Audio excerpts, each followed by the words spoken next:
Sorry guys, na-cut yung video. Hindi ko alam kung bakit bigla siya nag-stop. Salita ako ng salita. Wala na palang, hindi na pala nagpe-play yung video. Ay tayo ulit. Yun nga, sinabi ko nga kanina sa naputol na video. Madalas kanin yung binibreakfast ko. Sinangag. Yan ang ayoko mawawala sa almusal.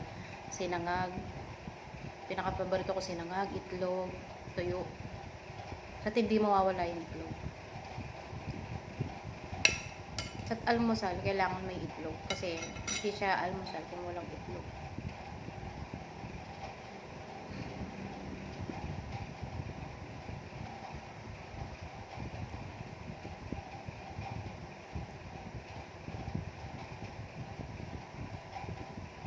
Kaya nag-end yung video ko. Dakdak ako ng dakdak. Yung pala wala na pala akong tinik-tik na vids.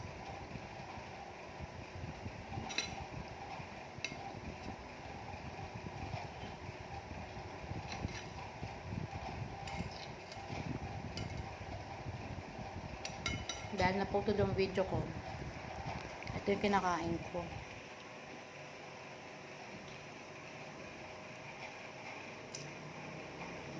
Tamalis, may scrambled egg, hindi siya scrambled, sunny side up egg at saka cheese.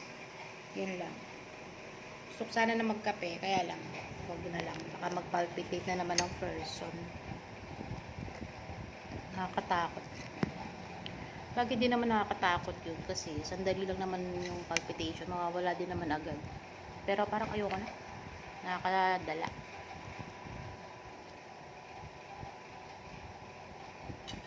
Na-anxiety ako kapag minsan.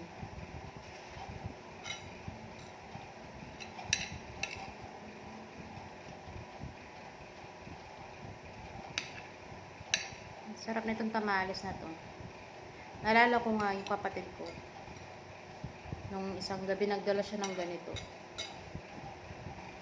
Kumain kami ng tamales. Tapos hindi ko alam kung may kinakain pa kami balot nun sa lamesa. Or hindi ko alam. Hindi ko maalala kasi may suka. Tapos tinry namin isawsaw yung tamales sa may suka. In fairness, ang sarap. Lasang balot. Try nyo pag minsan. May suka na tamales. Sawsaw mo ng konti. Sarap naman. Lasang balot.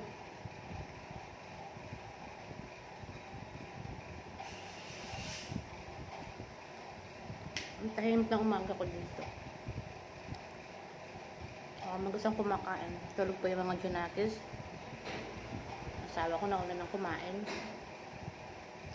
Masada pa siya.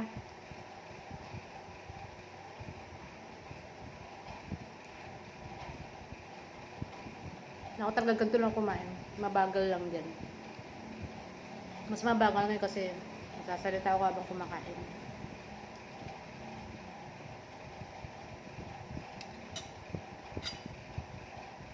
Sarap ng cheese ihalo sa sabay sa itlog, tamates. Pag cheese lover ka, magugustuhan mo.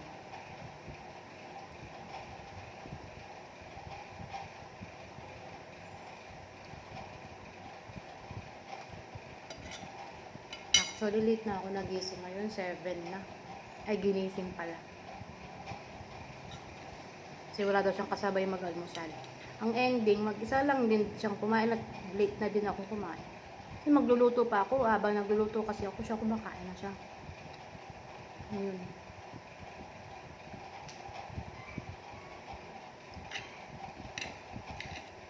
Nagkanin kasi siya, egg at saka yung niluto niyang pansit kagabi.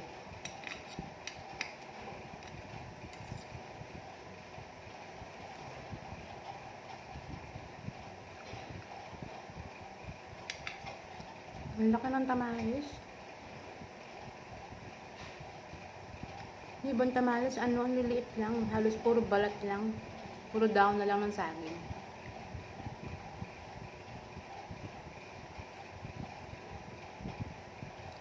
Sakat dito sa Angeles itong tamales.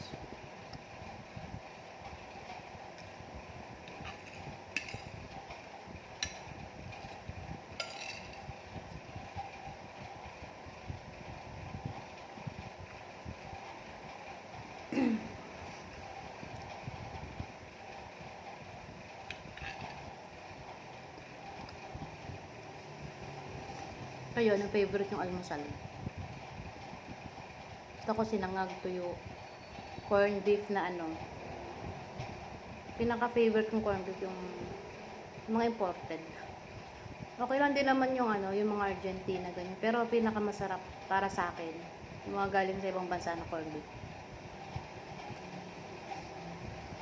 Kahit igisa mo lang sa may sibuyas, bawang, kamatis. O kaya lagyan mo repolyo. O kaya sayote. Sarap.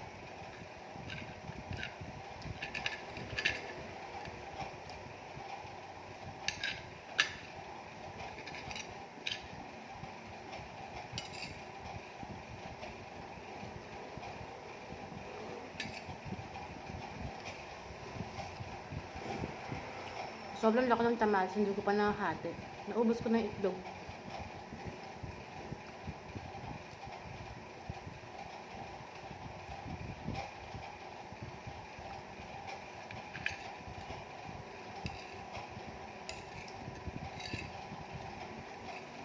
Thank you nga pala sa mga nag-subscribe sa YouTube ko.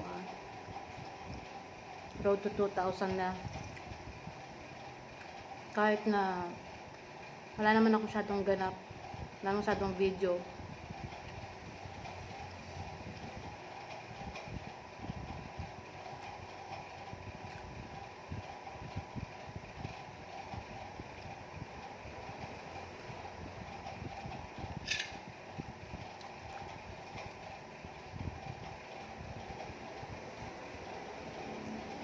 Pagkagising ko, pagkababa, inom muna ng tubig, luto na agad. Wala pang hilahilamos, diretso kain. Yung kasama mo kasi, yung partner ko kasi ganon. Almusal talaga sa umaga. Pero kung ako lang, ayoko tong kumain. Parang hintayin ko pa na magutom ako hanggang mga 10 o'clock. Pero dahil sa siyempre, yung partner naman, baka kasi, ano pa naman kasi yun, matampuhin, ayaw niyang sinasabayan sa pagkain.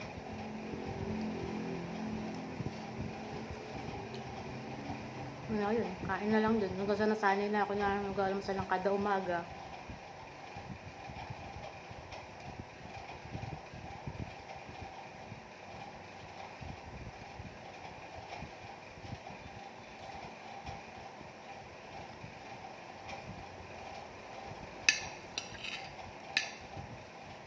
Yung mga amigas ba na nanonood dito, ganun din ba yung asawa niya?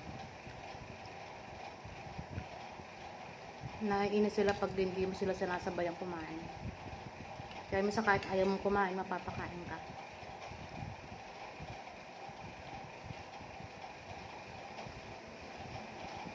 Wala na akong cheese.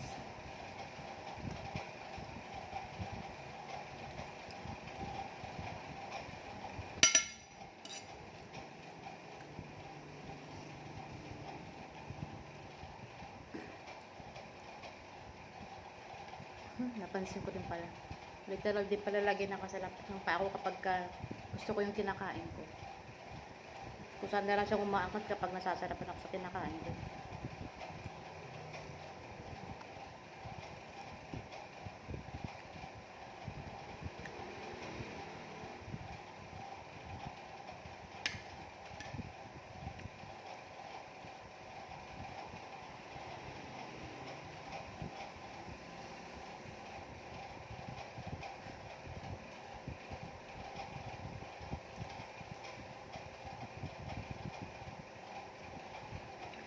Tama na akong cheese.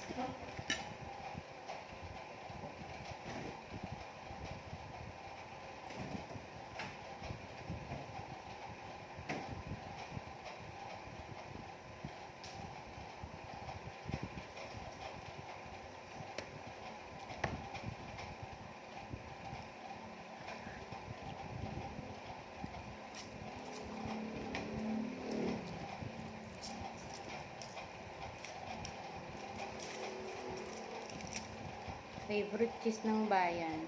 Alam na.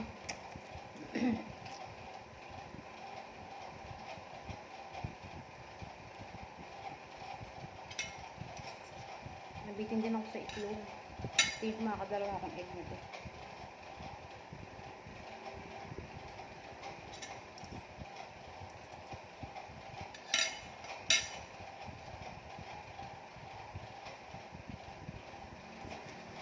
Madalas ako may cheese sa bahay kasi ilalagay ko yun sa ramen yun.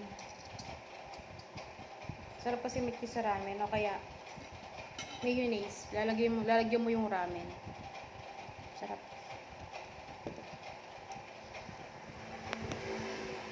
Meron pang natitirang itlog dito para sa tatlo ko sanang Junakis. Ayan. Magbabawas tayo ng isa dahil nabitin tayo sa eggy. Gusto natin isa. Magluluto na lang natin ulit. Walang tayong isa. Ayun. Nabitin ang nanay mo.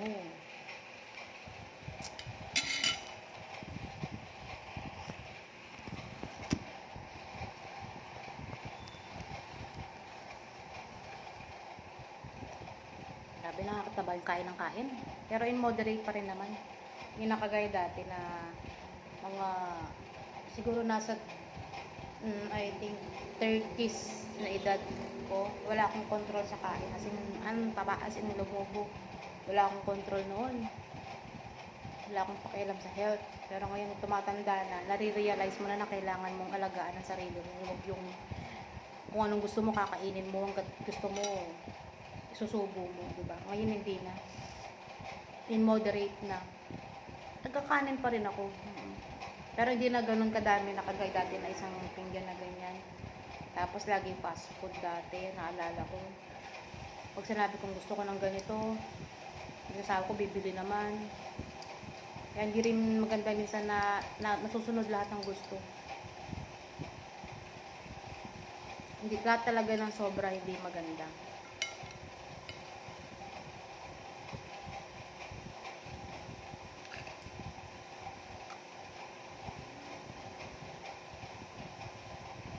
Ang dami kong palamuti sa likod, guys. Mga damit. Mga damit yun na halimbawa. Sinuot ko tapos pwede pa siyang isuot kasi umakyat pa ako sa taas. Kasi pag bibili lang naman ako kailangan ko naka-pajama or naka-jogging pants ako. Sinasabit ko na lang doon kasi tayo pwede lumabas ng naka-short lang o nakapambahay. Napapalo tayo.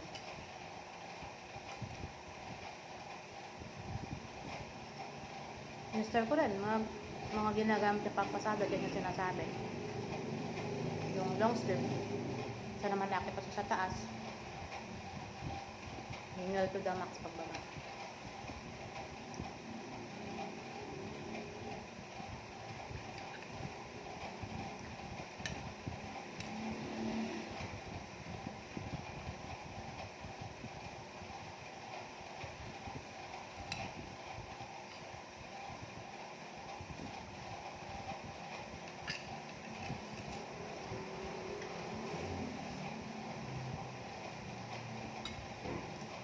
Ang bilis ko mabusog.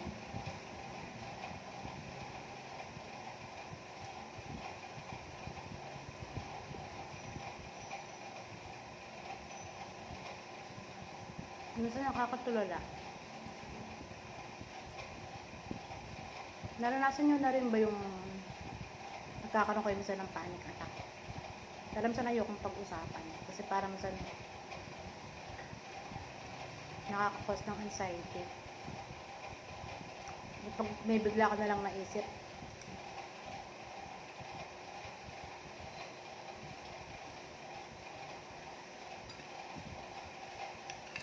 change topic.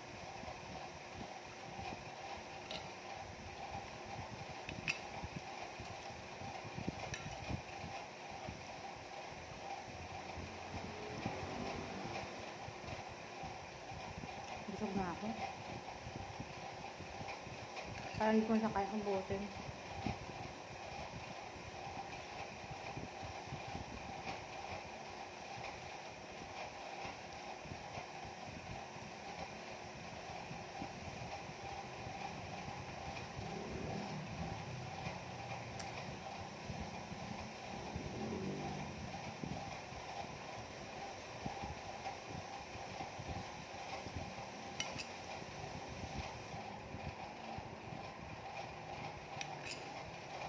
Tapos kung kumain niya ito, maglilinis ang bahay. Maliit lang naman yung bahay namin. Sandali lang naman ito linisin. Tapos may nakasalang ako sa washing machine yan. Sasampay na lang mamaya. Ganun lang yung routine ko araw-araw sa bahay. Gigising ka sa umaga, magluluto, kakain.